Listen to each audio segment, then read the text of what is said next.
आम्हाला प्रेम दिलं, विश्वास दिला, समर्थन दिलं म्हणून जा. तुम्ही नसतं दिलं तर हे झालंच नसतं. आणि म्हणून या शहरामध्ये डॉक्टर पोद्दार सारखा एक अतिशय उत्तम, प्रामाणिक, चांगला कार्यकर्ता आहे. आता याचं दुःख आहे की बावनकुळे साहेब काही त्याच्यावर न्याय करत नाही.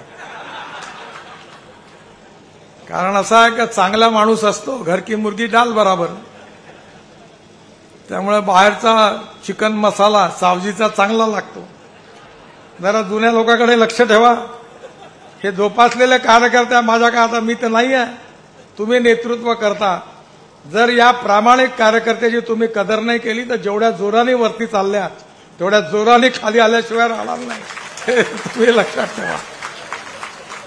त्यामुळे जुन्या कार्यकर्त्याची आठवण लक्षात ठेवा. डॉक्टर पोद्दार सारखा उत्तम कार्यकर्ता आपल्याला मिळाला, ज्यांनी या भागामध्ये उत्तम काम केलं, आजही करत आहेत. मी अनेक वेळा त्यांना सांगायचो का पहिले आपला दवाखाना बघा, फालतू गोष्टी नका करू, पहिले दवाखाना नीट बघा मग काम करा.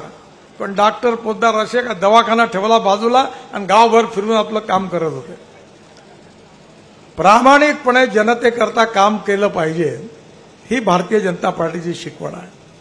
आणि म्हणून नक्कीच मला विश्वास आहे की येणाऱ्या काळात बावनकुळे साहेब पोद्दार साहेबांचे भविष्य चांगलं करतील. एवढं बरेच दिवसाची पेंडिंग इश्यू आहे तो. तेव्हा नगरपालिका झाल्यावर करतील ते देवेंद्रजी ते. आणि नक्कीच त्यांच्या नेतृत्वाखाली आणि आशिष देशमुखांच्या नेतृत्वाखाली या कळमेश्वर क्षेत्राची उत्तम प्रगती होईल, विकास होईल. आणि या विकासामधून एक आदर्श शहर, स्वच्छ शहर, प्रदूषण मुक्त शहर, जिथलं पर कॅपिटा इन्कम चांगला आहे, शेतकरी जिथला सुखी समाधानी आहे, इथला संत्रा उत्पादक आणि शेतकरी देखील समाधानी राहील.